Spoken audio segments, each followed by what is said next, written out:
대기업의 경우에도 이런 민주적 기업 경영의 원리가 효율적으로 작용할 수 있습니다. 1990년에 세워진 DPR은 첨단 기술 시장에 초점을 맞추고 있는 대기업 건설회사입니다. 이 회사의 가장 큰 특징은 정직과 재미, 독창성, 그리고 지속적인 혁신을 기업의 핵심 가치로 꼽고 있다는 점입니다. There's always been this desire to make an impact, make a difference, right? So why wouldn't you empower people to go make a difference? And so we want to be entrepreneurial, want to be creative. Ultimately, you want to give people a chance to go try something. 회사가 추구하는 가치는 경영진뿐만 아니라 직원들 모두에 의해 공유됩니다. 지난 2012년 미국에서 가장 일하기 좋은 100대 대기업 중 하나로 선정된 DPR. 이런 평가에는 회사의 민주적인 조직 문화가 큰 영향을 미쳤다고 합니다. I think the real incentive for people to get involved isn't a profit-sharing plan. It's understanding their own human worth inside the organization. I think it's better to say that the essential ingredients are ownership, business literacy, and the ability to contribute to decisions.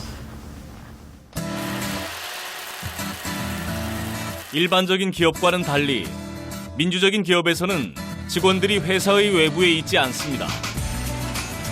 회사의 내부에서 중요한 의사결정에 참여하고 회사의 비전을 공유합니다.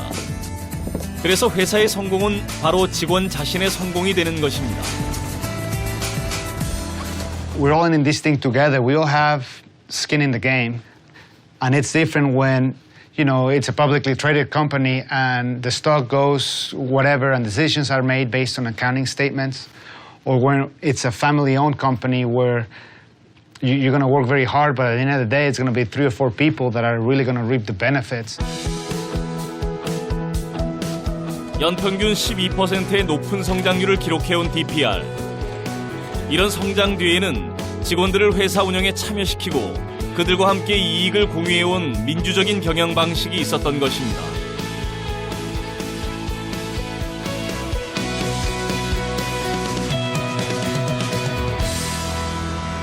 캘리포니아주 오클랜드에 위치한 전미 직원지주센터 NCEO. 이곳은 직원 지주 제도를 널리 알리고 정확한 정보를 제공하기 위해 1981년 설립되었습니다. ESOPs are the primary form of employee ownership in the United States, but not the only form. ESOPs were started in 1956, was the very first ESOP company. 직원이 회사의 주식을 소유하고 회사의 의사결정 방식에 참여하는 민주적인 형태의 기업. 이것을 가능케 한 직원 지주 제도는 루이스 켈소 박사의 아이디어에서 시작되었습니다. We should deliberately begin to broaden the capital ownership base. We should do it consistently with the laws of property, with the constitutional safeguards, but not just the constitutional safeguards of property, but also the constitutional safeguards of the rights of man. We talk about human rights. The right to be productive is the number one human right.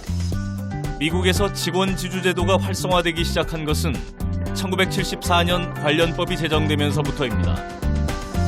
Congress's motives for setting up the law to allow ESOPs in the United States were to increase the job security, the retirement security of individual Americans so that they would have more comfortable retirements. They wanted to reduce the stratification of wealth. 관련법에 따라 직원 지주 제도를 채택한 기업은 법인세를 감면받게 됐습니다. 이런 규정은 이 제도가 확대되는 데 결정적인 기여를 했습니다. There are 11,000 ESOPs in the United States, and they about 10 to 11% of the workforce work in ESOP companies. 이런 기업들은 주식을 공개 상장하는 경우가 거의 없습니다. 직원들이 가지는 회사 내 주권이 약화될 것을 우려해서입니다. But if it were to happen, if a company was employee-owned and then it went public, it's absolutely the case that employees would usually lose voice. That was employees making a decision to increase the financial value of their shares at the expense of the control value of their shares.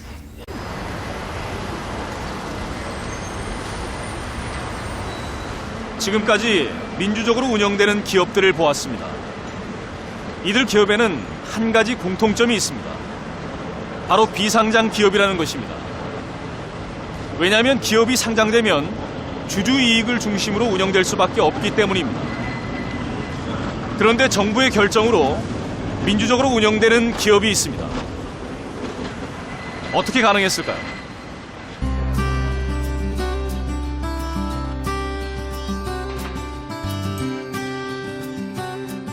독일 브레멘시에 위치한 브레머 주립은행. 이 은행에서는 매월 월요일마다 특별한 회의가 열립니다. 바로 직원들의 대표로 구성된 직원평의회입니다.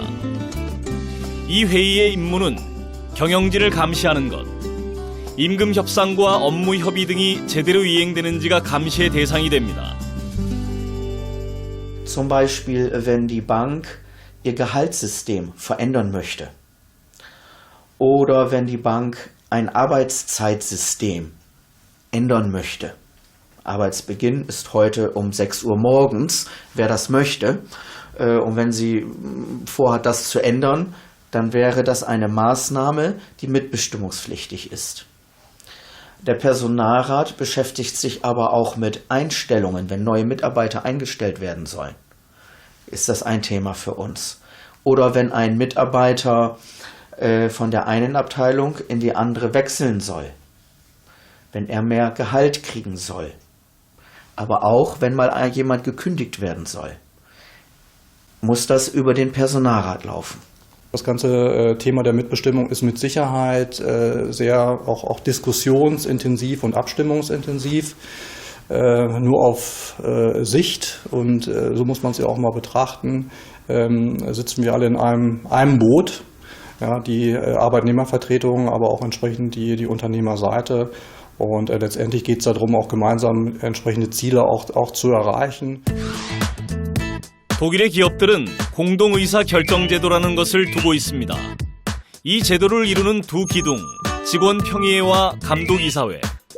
직원평의회의 구성원은 직원들 가운데 투표로 뽑힙니다.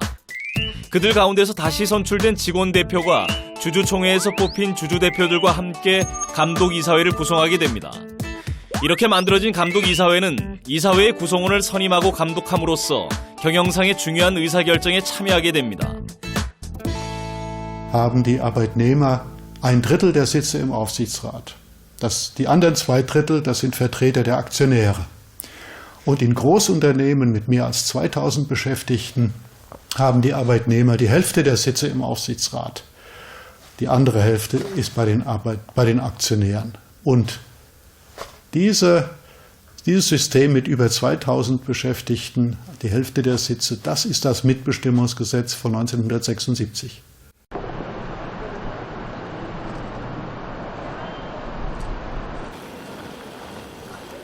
독일의 공동의사 결정제도가 가지고 있는 가장 큰 특징은 바로 이 제도가 법제화되어 있다는 점입니다. 1976년 제정된 공동결정법에 따라 노동자가 5명 이상인 사업장의 경우 반드시 직원평의회를 구성해야 합니다. 이 법은 또한 2,000명 이상의 대기업에게는 노사 동수가 참여하는 감독이사회를 만들도록 강제하고 있습니다. 이 법은 기업의 민주주의 제도를 도입하도록 강제한 첫 번째 사례가 되었습니다. Und als nach dem Krieg es darum ging, die deutsche Wirtschaft wieder aufzubauen, da sagte man, wir wollen natürlich im deutschen Staat, wollen wir wieder Demokratie haben, und dazu passt in der Wirtschaft die Mitbestimmung. Und es kamen noch andere Dinge dazu. Man muss wissen, im Nazireich waren viele Unternehmenschefs mit dem Nazisystem sehr eng verbunden. Und man sagte, das wollen wir nicht wieder. Wir wollen die Chefs kontrollieren. Das soll auch durch Mitbestimmung geschehen. 독일의 공동결정제도는 자본과 노동이 동등한 권리를 가진다는 점을 법으로 인정했다는 점에서 큰 의의를 가집니다.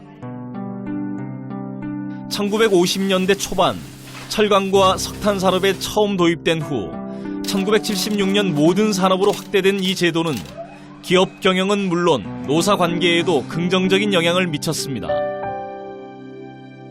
Ja, es gibt Wenn es Konflikte gibt, dann werden die in geregelten Verfahren ausgetragen, aber nicht im Arbeitskampf. Vielleicht eher sogar besser, dass sie mit dem Mitbestimmungssystem mehr für sich, für ihre Interessen herausholen können, als in diesem Konfliktsystem, wie es das in anderen Staaten gibt.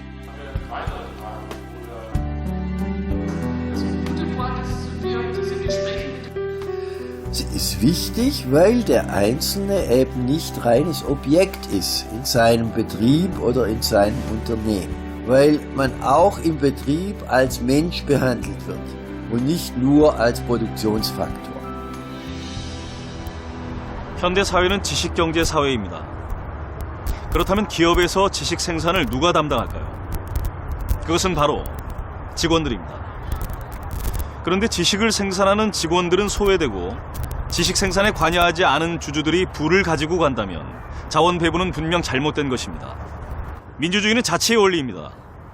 우리는 민주주의를 정당하고 보편적인 가치로 인정합니다. 그렇다면 기업도 예외일 수 없습니다. 기업은 우리 시민들이 그 속에서 일하고 소비하고 생존하는 또 다른 공동체입니다. 그리고 그 공동체는 우리의 자치권, 우리의 민주주의가 꽃피워야 할 공간이기도 합니다.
To twist your mind just once more.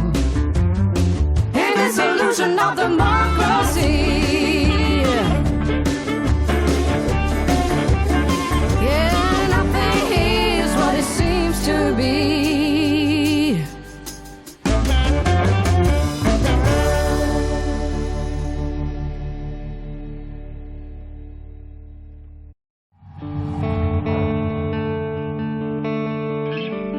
Dollars become more important than votes.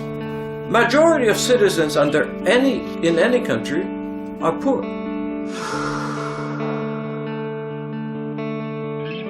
But they're also incredibly cynical about politics. People live, they live in narrower and narrower personal spaces.